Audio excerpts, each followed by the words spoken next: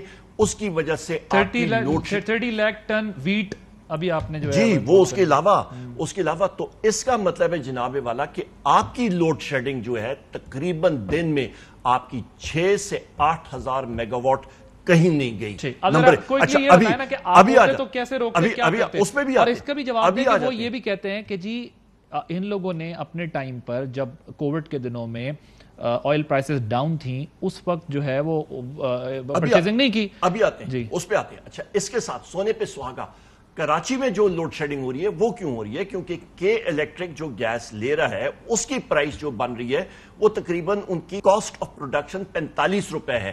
ان کو نیپرا نے الاؤ کیا ہوا ہے 23 روپے 24 روپے فی یونٹ.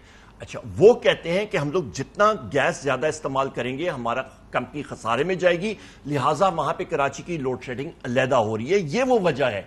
سسٹم کیپیسٹی نیپرا کے چیئرمین نے پبلک اکاؤنٹس کمیٹی کے سامنے بات کی. انہوں نے کہا جی ہمارے پاس 33,000 میگا واٹ کیپیسٹی ہے, آپ کے لیے صرف تقریباً ایک ہفتے کے اندر تیل کا جہاز جو ہے وہ آپ کا کویت اور ان جگہوں سے آ کے کھڑا ہو سکتا ہے. ڈالرز کہاں سے آئیں گے, پیسے کہاں سے آئیں گے؟ وہ ڈالرز بچانے کے لیے, اپنا کرنٹ اکاؤنٹ ڈیفیسٹ کم کرنے کے لیے لوڈ شیڈنگ کر رہے ہیں. جب یہ ساری چیزیں ہوں گی تو آپ کی انڈسٹری نہیں چلے گی, آپ کا کاروبار نہیں چلے گا, آپ کا ریونیو شارٹ فال آئے گا, آپ کی ایکسپورٹس نیچے جائیں گی, آپ کا پریشر جو ہے وہ سارے کا سارا کرنٹ اکاؤنٹ پہ آئے گا کیونکہ آپ کی ایکسپورٹس نیچے آئیں گی. تو وہ اسی لیے تو بچا رہے ہیں نا کہ کم بجلی استعمال کریں, کم ڈالر خرچ کریں اور لوڈ شیڈنگ بے شک اور ہر 2 گھنٹے بعد اور میں نے آپ کو بتا دیا. آپ سولوشن کی طرف آتا ہوں کہ آپ لیکن آپ مجھے لگ رہا ہے ڈاکٹر صاحب کے پاس جانے دیں, پھر آپ ذرا تیاری سے مجھے بتائیے کہ ان سیکٹرز کو کیسے آپ کی گورنمنٹ ہوتی تو بچایا جا سکتا تھا. ڈاکٹر صاحب یہ بتائیے گا کہ یہ جو انرجی سیکٹر بلیڈنگ کر رہا ہے, جس طرح خود ابھی عمر ایوب صاحب نے اس کی پوری تفصیل بتائی ہے, کیسے بچیں گے اس چیز سے؟ اب یہ تو ایک نیا طوفان آئے گا, اس کی وجہ سے ایک نیا برڈن آئے گا, اور آپ کیا سمجھتے ہیں کہ اس بجٹ میں وہ کون سے فنڈامنٹل فلاز ہیں جس کی وجہ سے آپ زیادہ ڈینجر دیکھ رہے ہیں اس کو پچھلے سال کی بنسبت, بجٹ کی بنسبت؟ دیکھیے یہ جو انٹرنیشنل مارکیٹس میں پرائسز بڑی ہیں, یہ صرف آئل میں نہیں بڑی, کموڈیٹیز میں بڑی. جی فرٹیلائزر پرائسز, کووڈ وار, ادر فیکٹرز, سب تمام. ایڈیبل آئلز میں, ایڈیبل آئل کی قیمت ایسی بھی چل رہی ہے, اس کے اوپر انہوں نے لیوی بھی بڑھا دی ہے. آپ یہ سوچیں 2 سے 6% پر لے گئے ہیں جو امپورٹ ڈیوٹی ہے جو بھی ہے اس کے اوپر. آپ یہ دیکھیں ایسے حالات میں کیا اگر یہ ہمارے اپنے گھر میں ایسے حالات ہوتے کیا ہم اپنے اخراجات کم نہ کرتے؟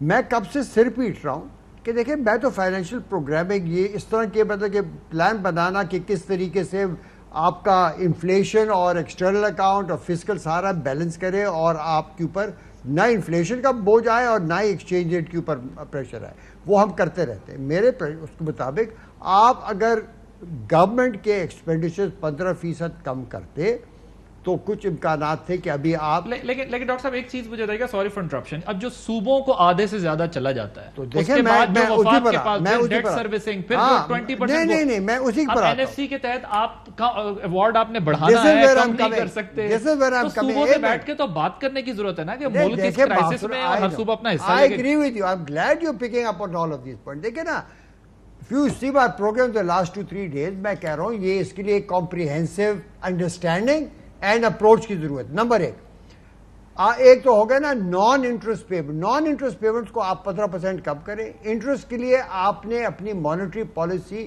مکمل تبدیل کرنی ہوگی.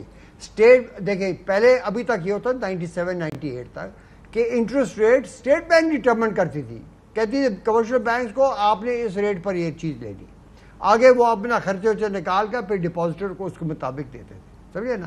اب یہ ہوتا ہے کہ اب آکشن ہوتا ہے, وہ اپنی مرضی کر رہے ہیں. These are extraordinary times. You have to go back to this is called direct monetary controls. لازمی آپ نے دیکھیں وہاں پر کتنی گنجائش ہے, یہ 4 ارب کھرب روپے تقریباً اس کے مد میں جا رہے ہیں انٹرسٹ پیمنٹ میں. اس کے کم از کم آدھا تو کر سکتے ہیں, اس کو کہاں سے کتنا پیسہ آئے گا, نمبر 1. دوسری بات, اور کہاں سے آپ کٹنگ کریں گے؟ NFC جو ہے, NFC کا award بھی ہوا پیپلز پارٹی کی حکومت میں. 55% go to the provinces. Federation کے پاس رہ گیا صرف 45. وہ اب میں نے آج دکھا دیا آپ کو کہ اس میں سے 80% انٹرسٹ پیمنٹ جا رہا ہے. تو فیڈریشن لازمی جاتی ہے ڈیفیسٹ میں, وہ قرضے لیتی ہے, انٹرسٹ پیمنٹ اور بڑھتی ہے. تو ایک ایسے جال میں پاکستان پھنسا ہوا ہے. آپ نے NFC کی جو مدت تھی کانسٹیٹیوشنل وہ ختم ہو چکی ہے. آپ کو چاہیے کہ آپ پریزیڈنٹ صاحب سے ریکویسٹ کر کے اس کو چینج کریں, 50-50 پر لے آئیں. اس وقت ہے 55 to the province. In any case province یعنی اس ڈیٹ ٹریپ سے بچنے کا طریقہ آپ کے نزدیک یہی ہے کہ پروونسز سے بات کر کے ایک آپ نے مانیٹری پالیسی چینج کرنی ہے, NFC کا ریشو 50-50 لانا ہے, پھر وہی کوئی امینڈمنٹ کر کے آپ کو کرنا پڑے گا. نہیں دیکھنا یہ تو لازمی امینڈمنٹ کر کے, اور پھر آپ کہتے ہیں کہ 20% سے ایک بڑا ذرا زیادہ چاہیے 30% فیڈرل گورنمنٹ کے پاس آ جائے گا کہ وہ باقی اخراجات 15% کم کریں تو آپ کے پاس اسپیس بنی. اس کے علاوہ you are stuck, you are finished. میں آپ کو بتا رہا ہوں ہمارے صوبے تو مضبوط ہو گئے ہیں NFC. یار دیکھیں بات صوبوں میں آپ کو ایک اور چیز, لیکن وفاق کمزور ہو رہا ہے. نہیں دیکھیں صوبے صرف کمزور مضبوط نہیں ہوئے, وہاں پر لوگ بھی کم مضبوط ہو گئے ہیں. جی مقصود چپڑاسی وہیں پر پیدا ہوئے. نہیں میں بتاؤں آپ کو, دیکھیں بات سنیں, فائنینشیل مینجمنٹ کے جو پروسیجرز ہیں نا, پروکیورمنٹ رولز, فلانا ڈیلا خرچے ہوئے, اس کی ریکارڈنگ, یہ فیڈرل گورنمنٹ میں with the help of the international financial institution بڑے تکڑے ہو چکے ہیں. پروونسز میں بہت ہی کمزور ہیں. اور یہ ایک حربہ تھا جس کے تھرو سیاستدانوں نے پیسے دے دیے پروونسز کو, اور وہاں پر وہ مزے اڑا رہے ہیں.